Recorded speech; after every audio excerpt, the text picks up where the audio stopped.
It is a very good evening and a warm welcome to your program, Economic Forum, a platform where we discuss all things economics with me, Jerome Peresu. Now, government remains committed to reviving the cotton industry and has demonstrated that through various interventions, such as the Presidential Input Scheme that distributed more than 8,000 tons of cotton seed to 400,000 farmers across the country. Now, for the fifth year in a row, the government is providing free inputs to cotton farmers to help boost production and in the process revive the cotton and lint industry. Now, meanwhile, the cotton industry in Zimbabwe has grappled with a plethora of challenges threatening its viability. And it is on this background that we've invited into the studio CAOS NZENZE, the Chief Executive Officer of Southern Cotton Company. Welcome to Economic Forum. Thank you, Jerome. Good evening, Zimbabwe. CAOS, take us through the paces. What is the structure of the cotton industry and how many players are in the industry? The cotton industry is made up of two parts. There is government through Cotton Company of Zimbabwe, who are the largest player in the industry. Then there is private sector. Private sector is composed of 5 companies, led by Southern Cotton Company, which is the second largest contractor in the country. So it's made up of two parts, the government and the private sector. What is the outlook of the crop countrywide this 2019-20 agricultural season? We are projecting a fairly good season when we compare that with last year. Last year's production was affected by drought. So, our last year's production was 74,000 tons. This year we are projecting minimum 120,000 tons, in my view. We have done our own crop assessment as Southern Cotton Company, and we are confident that a minimum of 120,000 tons national production will be achieved. We've received good rains. Rains came a bit late, of course, but when we got the rains, the crop was revived, and we are looking forward to a fairly good season. Exciting, positive stuff there happening in the cotton industry, isn't it? Yes. Now, when you look at the previous agriculture season, how does this year's crop compare with last year's crop in terms of your qualities? The quantity is definitely much better than last year. As I've said, we've gotten good rains. Quality equally good. Last year we had a somewhat poor crop in terms of quality, to the extent that we've witnessed a couple of claims from our international off-takers because of the late rains, poor rains that we got last year. The staple length, the quality, the pests that affected the crop as a result of a prolonged drought that resulted in a somewhat poor crop. But this year we are looking forward to a very good crop, both quality and quantity. And just a brief overview of the industry itself. Where is it at the moment in Zimbabwe? We are on a trajectory of growth. We give a lot of credit to our government that came up with the Presidential Input Scheme. You will realize that in 2015, the cotton industry had almost died. And that's when the government came up with the Presidential Input Scheme, where they offered free inputs to farmers. And most farmers took up that offer from government of free inputs. And hectarage has been increasing from there on. So I think we are on a growth trajectory. If you also look at the nature of the cotton industry, we run, outgrow schemes with farmers. We give them inputs, we give them everything from planting seed, fertilizers, chemicals. We provide them with extension services work through our field officers out there in the countryside. So we are with the farmer right from the time we give them inputs up to harvesting. We then expect the farmer, once they've harvested, to deliver their cotton, their produce to established buying points, common buying points. We then pay the farmer from there. So we are with the farmer right throughout the value chain as far as the farmer is concerned. So you see, before the intervention of government, we had private contractors, and some of the farmers could not afford to take the inputs on credit because yields were affected, international lint prices were down, resulting prices that would be offered to the farmers being very uncompetitive. So the government did a very good thing and resuscitated the industry by offering free inputs.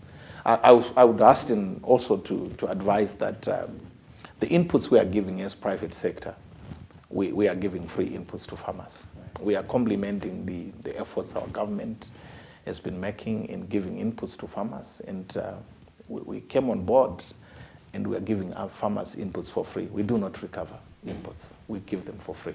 Let's talk of the input scheme. There's information or reports that have been made that some of those inputs are not being used adequately, or rather in the proper manner. You find farmers selling some of the inputs and doing all sorts of stuff with that stuff. Can you explain to us what's really on the ground, what's really happening there? Yeah, it's true. You get some of these farmers, very errant farmers, who are not prepared to take the risk of planting the crop, waiting for it to mature. You know, a lot of risks could happen. It could be affected by drought. Some of these farmers then opt to sell the inputs right as soon as they receive them for free. And you see, what it does is that it obviously affects production, because the intended objective is for the farmer to produce, and if they don't produce and sell the inputs, production is affected. The numbers that we project as an industry are affected. We get some of these farmers doing that, but we have tried, as much as we can through our field staff to monitor that the farmers we have given the inputs are planting the inputs so that there is production on the ground.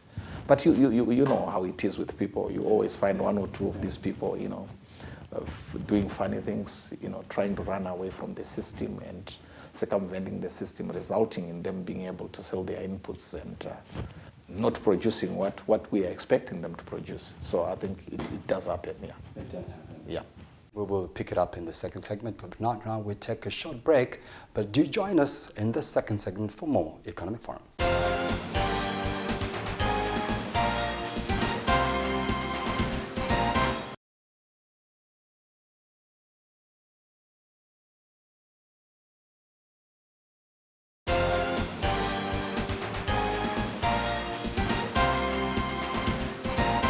Welcome back, and thank you so much for staying with us. You are watching Economic Forum, a platform where we discuss all things but economics. Now, CAOS, in the advent of massive textile influx from China, second-hand clothing from other countries, cotton farming is still regarded highly in Zimbabwe. But as much as it is regarded highly in Zimbabwe, what has been the impact of this competition on the cotton industry? I would hasten to say yes, definitely. I mean, that is an effect in the textile industry in Zimbabwe. But I'm coming from the production side, the primary production side of cotton, where we are growing the actual cotton, processing it into lint. Remember, the cotton we produce is predominantly for the export market. We are required by statutes, the law of Zimbabwe, to sell up to 30% of our production onto the local industry. We have seen that the demand from the local industry is subdued, and obviously owing to the fact you have just, the question you've asked me of the influx of second-hand clothes from China and Europe. I would like to think that yes, that has got a very negative effect on the local spinning industry, because we produce for the export market, and the lint we produce is 70% of that is earmarked for the export market. The spinning industry obviously has been affected. I think we've seen that David Whitehead had been closed, and it's coming back on board now. And I think perhaps measures need to be taken to protect the local spinning industry, so that we also then value add our production. Instead of earmarking our production for the export market, we can supply the local spinning industry and export a finished product, bringing more value into the country. Do you believe that there's now a level playing field for you as stakeholders in the industry? I think the presidential input scheme is good. It's capacitating farmers. Cotton industry has been revived resultantly. There's increased production in terms of hectarage as farmers uptake these inputs for free into production. But I think we can do a lot better even then if we try and balance between the free inputs and a price subsidy to the farmer. I think we alluded to the fact that earlier that some of the farmers do sell the inputs that we give them for free. Instead of producing, they are selling and getting their money instantly because they don't want to take the risk of planting. I think if we shift some of the resources we have and give a price subsidy to incentivize those farmers that have actually produced the crop, I think we are bound to see an increase, an even better increase in production. That incentive should be targeted to farmers that have produced the crop. So I think we can level the playing field that way and perhaps try and increase our production levels if we target farmers that have produced and give them a price incentive over and above the price that they would have been paid by GINAs. The government can come in with a price incentive and give those farmers that have produced. Maybe perhaps at this juncture, delve deeper now into your operations. For example, how do you, let's talk of how you contract the farmers. What type of contracts you offer? We do what we call assessments. When we through our field extension services staff, we've got presence in every area where cotton is grown as an industry. We assess farmers for production. After we assess them for production, when we assess farmers, we are looking at the fields that you have, your production capacity. Are you able? Have you ever grown cotton before? We assess you. We then register you onto the scheme. When we register you onto the scheme, we then give you the inputs. Like I said earlier, we give you the inputs from planting seed. Some of the bigger farmers, we even help them with land preparation, which is tillage support.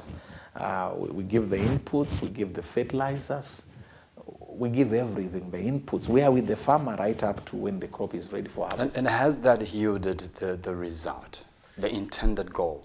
It is to a very large extent. I will also highlight that we also have what we call demonstration plots in every cotton growing area as an industry. We have demonstration plots. These demonstration plots are meant to show the farmers how to do it. When we want to teach and educate our farmers on, application of chemicals, for instance, we take them to the demonstration plots. We show them how the chemicals are applied, and so on. And you'll see that the contracts we give our farmers, these are production contracts. When we then sign the contract should state the hectarage that we are sponsoring you for, the expected yield that you should give us, the inputs that you require from there.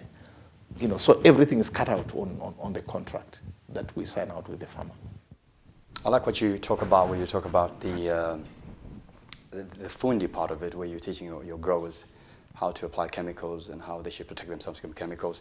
I'll just take you back into research by the Food and Agriculture Organization, the United Nations Environment Program and World Health Program, that provides a shocking account that between 1% and 2% of agricultural workers around the world suffer from acute pesticide poisoning, with at least 1 million requiring hospitalization each year. And those figures equate to 25 million and 77 million farmers around the world getting affected by some of these pesticides that you're using on cotton. Your take on that? Well, yeah, it does happen. I should allude to that. But what we have been doing in Zimbabwe is that there's certain pesticides and chemicals that we are banned from giving out to our farmers. The government, through the necessary, instruments and the necessary regulatory bodies, has stopped us from distributing chemicals with red and purple triangles.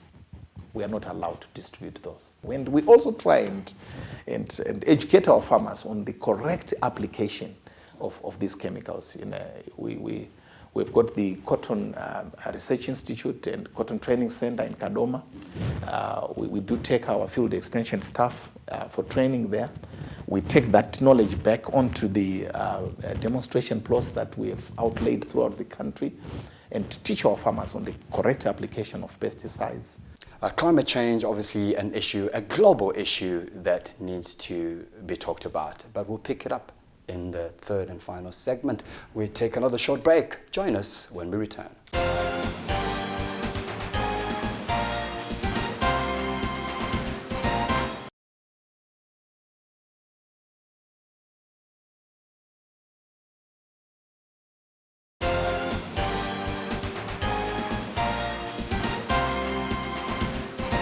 Welcome back, and thank you so much for staying with us. You are watching your program, Economic Forum, where we discuss all things economics. And we have invited into the studio, of course, CAOS and NZENZE, running us through the paces of the cotton industry. CAOS, climate change, global issue, major topic of discussion at the moment, heated topic of discussion. Has climate change played an impact or impacted the cotton industry in any way? Yes, Jerome, it is. I think climate change is real. I think we ought to accept that it's real. The planting time for cotton has changed. We were used to planting cotton by mid-October, 15 October to be precise. That's the prescribed date for planting cotton. But because of climate change, you do not have rains in October at all. You only get rains in November, December, January. So we have witnessed a trend where we have started planting cotton in January. That has never happened. That's a phenomenon that has never happened before. We've got farmers that are planting cotton in January, late January for instance. The Low Veld, we planted cotton this year very late in January. So it is real, I would want to say, and the only problem we have noticed as an industry is that obviously our yields are somewhat affected by this climate change because of the climatic conditions that then prevail for the crop. There are certain heat units we require, for instance, for the bolls to split. And when we were planting in October and harvesting in March, we would have the right heat units to get the bolls splitting. But you see, if we plant in January, you need 6 months for the crop to mature. And that crop is maturing in May, June. And the temperatures are not that good for ball splitting. So I think, yes, it is a global phenomenon that's real, that we ought to accept. And perhaps we should be looking at water harvesting and doing irrigation for cotton. And I think it's something that we are seriously looking at as an industry. We have started looking at doing commercial production of cotton and targeting farmers with water, with water for production. So yes, it's a reality, and we are with it. I'll take you back to our previous note in terms of the pricing. What has been happening with the cotton price? Now, historically, we understand that it has been a major hindrance to cotton farmers in terms of the commitment that farmers were putting themselves into. Now, do you think that going forward, just to induce the farmer to want to be a cotton grower, do you believe that, or don't you think rather, that buying prices should be announced in advance so that farmers can at least prepare or at least then make a choice whether they should actually grow the crop or not? The price of cotton has been an issue, obviously, to farmers. The farmers or the people need to understand that we are producing a crop that we are selling onto an international market where the price is determined there. We do not have an influence on the price. So it will be tricky for us to announce the price at the time of planting. We've got a pricing formula coming to the price that we give to the farmer. We've got a pricing formula that that is agreed between the industry and the GINAs. When I'm saying the industry, we're talking farmer unions, government through Agricultural Marketing Authority, and the contractors represented by GINAs. We have got a pricing formula where we sit and agree on the price before the onset of the buying season. Now, that price is a combination of factors. We look at the international market price ruling at the time that we sit down and project. You see, these prices are projected up to the end of the year. We look at that projection of the price. That is the price of the lind that we sell onto the world market. We fuse that into the budget that we have given farmers in terms of inputs to say this is what we have spent on inputs. This is the international market price for the lind. We come up with a price that we then have to give to the farmer. And the announcement of the price is not a prerogative of the industry, that is government. We make our submissions to government through Agricultural Marketing Authority to say this is the price we think will sustain the farmer for the season. Government then looks at the price and then takes a position and then announce the price that we pay the farmer. So sometimes the price is up, the world market price is up, and we pay competitively to the farmer.